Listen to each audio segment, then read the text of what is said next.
हाँ तो चलिए दोस्तों, एक बहुत ही बड़ा धमाका। जी हाँ दोस्तों, दिलों के धड़कन धनंजय धड़कन जी का आज फिर से एक बहुत ही ब्लास्ट और बहुत ही शानदार गाने को रिलीज कर दिया गया है, जिस गाने का नाम रखा है कनखी मारे ननखी रे।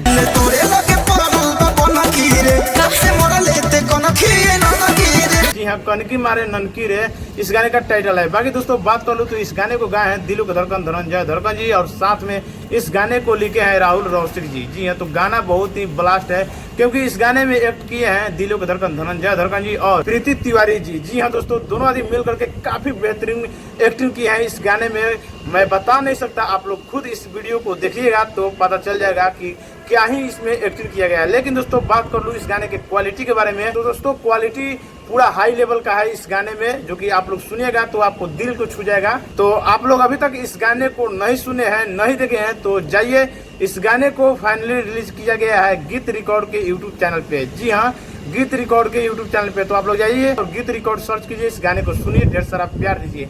बाकी उससे पहले ये अपडेट आप सबको कैसा लगा कमेंट करके जरूर बताइएगा, और चैनल पे नया है तो चैनल को सब्सक्राइब कीजिए ताकि भोजपुरी से जुड़ी हुई हर चीज की जानकारी सबसे पहले आप सबको इसी चैनल पे देखने को मिलेगा। तो फटाफट मेरे चैनल को सब्सक्राइब कीजिए, वीडियो को लाइक कीजिए, और अच्छा लगे तो ज्यादा से ज्यादा शेयर कीजिए।